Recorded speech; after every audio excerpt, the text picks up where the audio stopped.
নাইক্ষ্যংছড়ি উপজেলায় দিনী জান্নাতের বাগান, জান্নাতের বাগান। আল মারকাজুল ইসলামী দারুস সুন্নাহ প্রতিষ্ঠান। কত সুন্দর পরিবেশে কুরআন হাদিসের বাগান।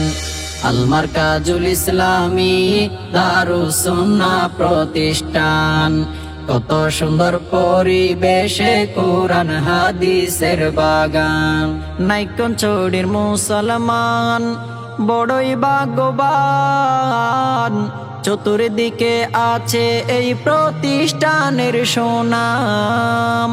নাইক্ষ্যংছড়ির মুসলমান বড়ই ভাগ্যবান, চতুর্দিকে আছে এই প্রতিষ্ঠানের সুনাম।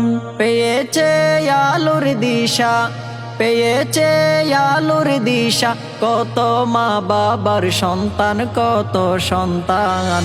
আল মারকাজুল ইসলামী দারুস সুন্নাহ প্রতিষ্ঠান। কত সুন্দর পরিবেশে কুরআন হাদিসের বাগান। দ্বীনি জ্ঞান অর্জন করবে আমাদের সন্তান, হিফজ পড়ে হবে তারা হাফেজে কুরআন। দ্বীনি জ্ঞান অর্জন করবে আমাদের সন্তান, হিফজ পড়ে হবে তারা হাফেজে কুরআন।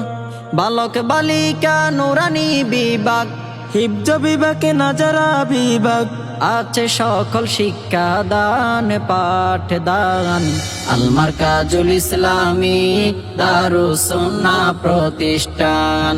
কত সুন্দর পরিবেশে কুরআন হাদিসের বাগান। নাইক্ষ্যংছড়ি উপজেলায় দিনী জান্নাতের বাগান, জান্নাতের বাগান।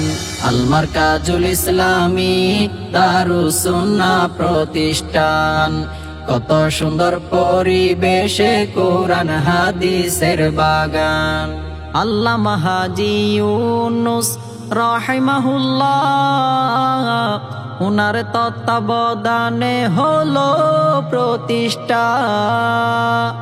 আল্লামা হাজী ইউনূস রাহিমাহুল্লাহ, উনার তত্ত্বাবধানে হলো প্রতিষ্ঠা। নাইক্ষ্যংছড়ির বিদগ্ধ আলেম সুদৃষ্টি দিয়েছিলেন মাওলানা লুকমান, মাওলানা লুকমান। আল মারকাজুল ইসলামী দারুস সুন্নাহ প্রতিষ্ঠান। কত সুন্দর পরিবেশে কুরআন হাদিসের বাগান। মাওলানা কারি কলিমুল্লাহর আছে অবদান, আলোর দিশা পেল নাইক্ষ্যংছড়ির মুসলমান।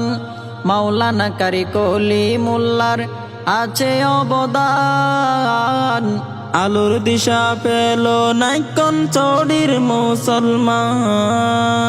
তাহার প্রিয় শাহজাদা হাফেজ জালালউদ্দিন ফারুকের আছে অনেক অবদান, অবদান। আল মারকাজুল ইসলামী দারুস সুন্নাহ প্রতিষ্ঠান। কত সুন্দর পরিবেশে কুরআন হাদিসের বাগান।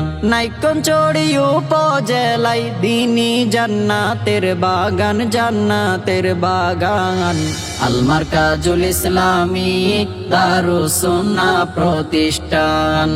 কত সুন্দর পরিবেশে কুরআন হাদিসের বাগান। আল মারকাজুল ইসলামী দারুস সুন্নাহ প্রতিষ্ঠান। কত সুন্দর পরিবেশে কুরআন হাদিসের বাগান।